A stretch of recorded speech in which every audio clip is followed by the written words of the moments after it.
ہم زندہ قوم ہیں، ہم پائندہ قوم ہیں اور ہم بڑی زندہ قوم ہیں۔ ہم اپنے ملک کا آج یوم آزادی باجے بجا بجا کر منائیں گے، اور جب تک ہماری سماعتیں خراش زدہ نہیں ہو جائیں گی، اذہان تھک نہیں جائیں گے، صوتی آلودگی سے ہم نہیں سوئیں گے، اور ہم زندہ قوم ہیں۔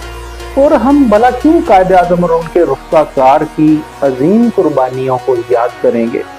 ہم کیوں سیمینار منعقد کریں گے؟ سرکاری طور پہ تمام تقاریب منعقد کی جائیں گی، سب کچھ تام جام ہوگا، مگر کہیں بھی سرکاری طور پہ کوئی ایسا سیمینار، کوئی ایسا مکالمہ، کوئی ایسی بیٹھک ارینج نہیں کی جائے کہ جس میں بتایا جائے کہ بیگم سلمہ تصدق حسین نے لاہور سیکریٹریٹ سے کس طرح خواتین کو لے کر کے وہ جو انگریز سامراج کا جھنڈا اتار کر پاکستان کا سب ہلالی پرچم لہرایا تھا۔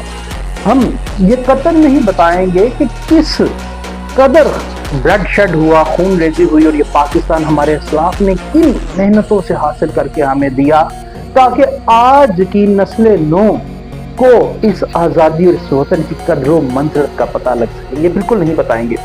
کبھی ایسا ہوا کرتا تھا کہ پاکستان ٹیلی ویژن پہ 14 اگست کو قائد اعظم سے متعلق خصوصی ٹیلی پلے نشر کیے جاتے تھے، جدوجہد آزادی کے آدھا کے واسطے، نسل نو کو بتانے کے واسطے، ایجوکیٹ کرنے کے واسطے پروگرام بنتے تھے۔ آج خال خال ہے۔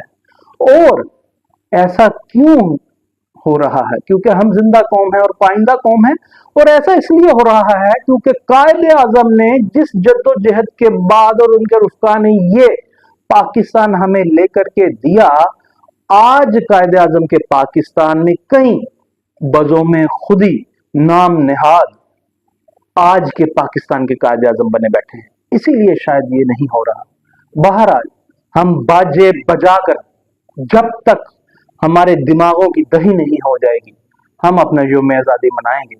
ہم زندہ قوم ہیں، پائندہ قوم ہیں، اور ہم ایل ای ڈیز پر، ایس ایم ڈیز پر پنجاب حکومت کے کہنے سے ڈی سی صاحبان کرکٹ میچ دکھا دیں گے، مگر جدوجہد آزادی پہ ایس ایم ڈیز پر مختلف شہر میں اور لاہور میں یہ دستاویز فلمیں نہیں چلائی جائیں گی، چونکہ آج قائد اعظم کے پاکستان میں کئی بزوم خودی نام نہاد قائد اعظم بنے بیٹھے ہیں۔